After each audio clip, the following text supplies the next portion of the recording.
I remember Antrim Brown actually came up to me at one of these races, and he was like, Julie, just go enjoy this. Like, look up in the grandstand. Because we, as drivers, we don't see the people in the grandstand. Like, we only see down the racetrack. We see the people that are working on the car.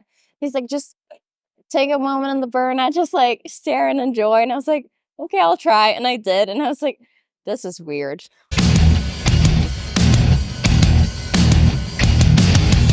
Now we can say champion Julie Nataas here in the Freak Nation. So wild. It is kind of, it's not awkward, but to watch your top end interview and watch your emotions just get the best of you, it's like she just recognized the fact that she is a big time top alcohol dragster champion. It was actually so weird to have, like, when I was on that stage and you finally realizing that something you worked so hard for so long actually happening was like, wait, what? It was like weird, but also really good, of course. Those pinch moments, like, oh, this did happen. Yeah, like what?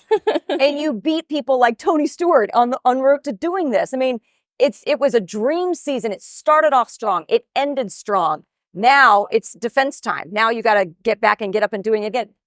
It's not easy, but you're ready for it. I could tell you got the fight in your face. I feel like there's even more pressure now that you have won championship and you're the defending champion coming into the season. So you have to work even harder to keep that spot because everyone is going to come after the number one. Mm-hmm. I'm excited for it. I'm ready for it, though. I'm going to have number one on my wing. You should. You earned it. Oh, yeah. I know there's some people that say, no, keep numbers, as they were, but no, it's, yeah. Number one should have number one. But it's human. I'm sorry. Go ahead. No, I was going to say, what about funny car? Because you dabbled with that this year. Then there was an issue with the car. Are you going to go back to that in 2024? We're still looking at it. We still want to test some more and absolutely drive it. But we do see some conflict between the NHRA schedule and the funny car Nitro Chaos schedule. So we're not sure what that looks like just yet. Okay. Yeah. But we hope so. Work in progress. Yep. Statman, I got one more before we jump into what you're going to say. Human nature is once we succeed in something, something changes in our body, in our mind. Has something changed in your mind going into next year? You've got the championship. Yeah, you think it's going to be tougher, but like you've figuratively lost weight, that monkey on your back of I'm chasing this championship. Do you feel different now? Sitting on this same chair that you sat on this time last year. True. I mean, yes and no. I like racing under the pressure, though. I thrive under pressure. Like the last two races of the season, I was not feeling it. I was like, we have the championship. Like, that's interesting. I was relaxing in the car and it didn't do me good at all. Like, I thrive under pressure. So for me to have this on my back, I think it changes. Like, of course, I had it on my back going into the last season because I didn't have the championship yet. But now that I do have it and people are like, oh, that's the girl to beat. Like, that's the car to beat. I'm like, oh, more pressure. I like it. Huh. Yeah. I've always been fascinated hearing stories from Erica Enders and from Camry Caruso. And now I'm hearing it from you. Our sponsors, do they take you more seriously with a championship, or are you still a woman racing? They don't necessarily take me more seriously. Of course, the partners that I do have, they've always treated me well, like the ones I worked with. And of course, there's company that now recognize that I am a champion, but I haven't seen it change. You get phone calls returned that maybe weren't returned now that you're a champion? No. Really? It hasn't changed, yeah. It's still an issue. You think it's the ignorance of the people you're calling, or because you're a woman drag racer?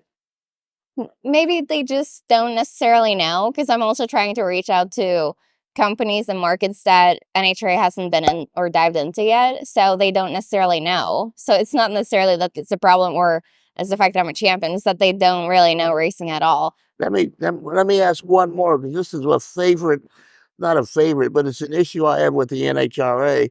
They spend so much time promoting under 4 seconds and 11,000 horsepower instead of promoting the great personalities they have behind the wheel. Would you like to see them promote more of the personality instead of the technology? I think they should, because fans look at us as driver and they would want to get to know us. They want to know who they're rooting for, not just the car and the crew chiefs that they got or how it's performing down the racetrack. They like to know the face and the heart and feel like they're following someone.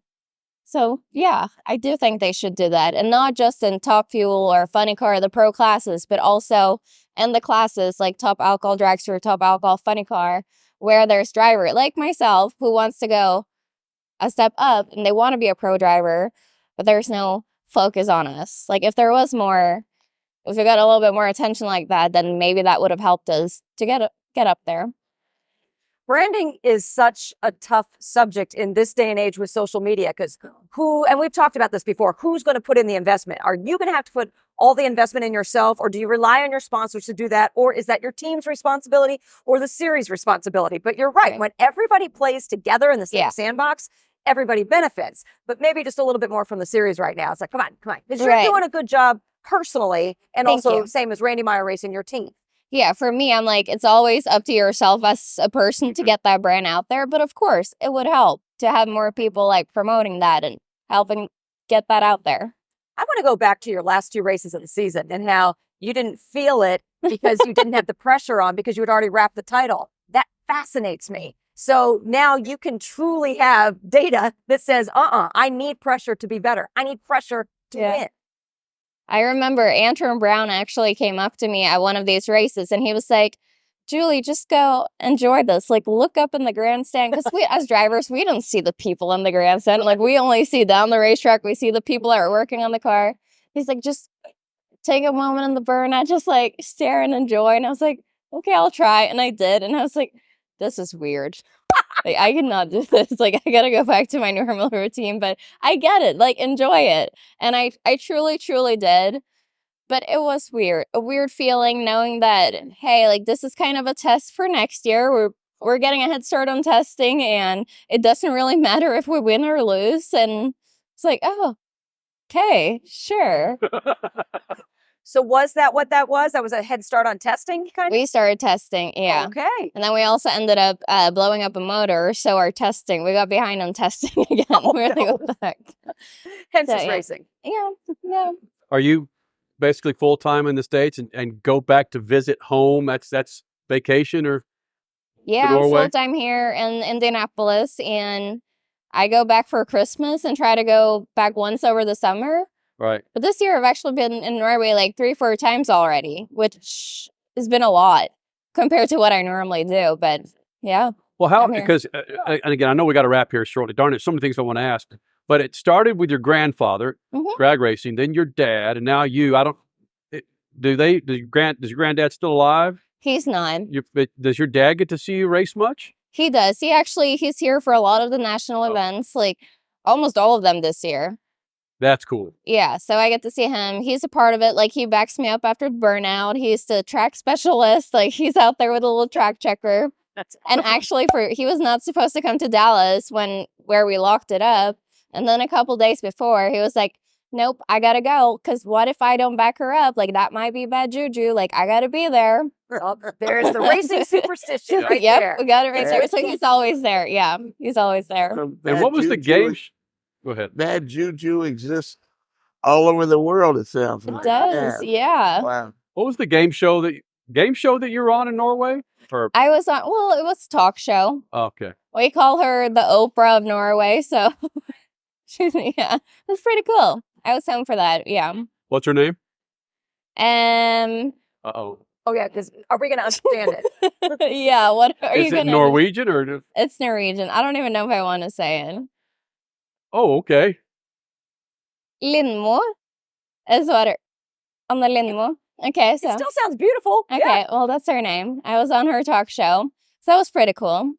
And to be recognized in a country where motorsport is so small compared to over here in America, that was pretty cool to get some kind of recognition and some PR out there to get even more followers for NHRA series. You were recognized by the Oprah of Norway, and then you got Driver of the Year for Norway as well. It's pretty cool. That's huge. Formula One. That's stock cars. That's open wheel cars. That's drag racing. That was you. That's awesome. Congratulations. That was pretty cool. Thank you. Julie, thanks for doing this. Thanks for having me.